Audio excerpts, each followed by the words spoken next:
পুরনো ঐতিহ্য মেনেই কালিয়াগঞ্জের ঐতিহ্যবাহী চার গ্রামের বাসন্তী পুজো প্রস্তুতি তুঙ্গে শেষ মুহূর্তের কুজিয়া গ্রামে।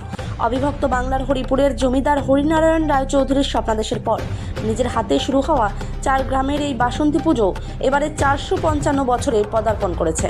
এই পুজো একসময় জমিদার বাড়ির পুজো হলেও এখনও সার্বজনীন বাসন্তী পুজো। কালিয়াগঞ্জ ব্লকের বোচাডাঙ্গা অঞ্চলের আটঘরা, কুজিয়া, মহাগ্রাম ও মজিয়া এই চারটি গ্রামের মানুষেরাই এই বাসন্তী পুজোর পরিচিতি চার গ্রামের পুজো বলে পরিচিত। কুজিয়া গ্রামে অবস্থিত চণ্ডী মন্দির সিংহবাহিনী দশভুজা রূপে বাসন্তী পুজো ঘিরে ষষ্ঠীর দিন থেকেই শুরু হয় মহামিলন মেলা। দশমীর সন্ধ্যায় ঘট বিসর্জনের মধ্য দিয়ে সমাপ্তি হয় মেলার।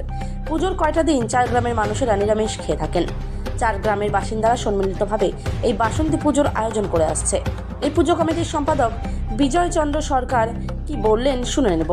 নাম বিজয় চন্দ্র সরকার। কি দায়িত্ব আছেন কমিটি? আমি এই কমিটির সম্পাদক হিসেবে দায়িত্বে আছি। এখানে কি পুজো করা হয় এবং এই পুজোর নাম কি রয়েছে এবং পুজোর দিন কত দূর দূরান্ত থেকে এখানে ভক্তদের সমাগম হয়? এখানে বাসন্তী পূজা করা হয়, বসন্ত ঋতুর বাসন্তী পূজা করা হয়। আর এখানে যে লোকজন আসে সে বহুদূর থেকে আসে। এখান থেকে শিলিগুড়ি থেকে যে আসবে তারা মানে যোগাযোগ করছে কবে মানে মানবটা দেওয়া যাবে। এখানে দেখা যাচ্ছে চার গ্রাম সার্বজনীন বাসন্তী পুজো, এটা কেন? এটা চারটা মৌজা, কিন্তু এই স্থানটার নাম হচ্ছে কুজিয়া। কুজিয়া মৌজায় পূজাটা হয়। আমরা চারটা মৌজা নিয়ে পূজা করি, আটগড়া, কুজিয়া, মহাগাঁও, মুজিয়া, এই চারটা মৌজা মিলে আমরা পূজা করি। ঐতিহ্য কি রয়েছে এখানকার ঐতিহ্য হচ্ছে কি যে মা এখানে যদি কিছু কেউ আর কি মানে ভক্তি ভরে যদি পূজা পাঠ করে তাহলে তার মনের বাসনা পূর্ণ করে। এটাই আমরা ছোট থেকে দেখে আসছি, এখনো সেটা চলছে। কত বছরের পুজো এবং প্রথম পূজা এখানে প্রচলন কে করেছিল?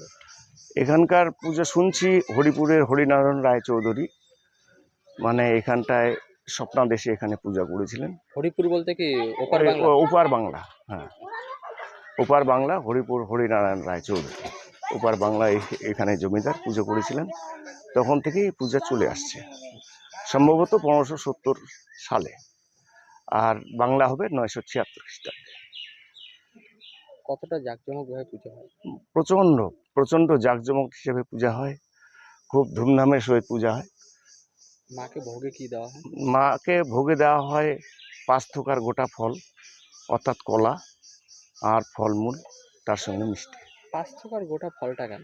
এখান থেকে এটা হয়তো মঙ্গলচণ্ডী কাব্য থেকে নেওয়া, যে ওখানে মা মঙ্গলচণ্ডীর কাব্য থেকে নিয়েই বোধহয় এই রীতিটা চলে আসছে। এখন কতটা ব্যস্ত আপনাদের? আমাদের খুব প্রচণ্ড ব্যস্ত, এখন বিশ্রামের টাইম নেই, মানে সবসময় কাজের মধ্যেই আছি।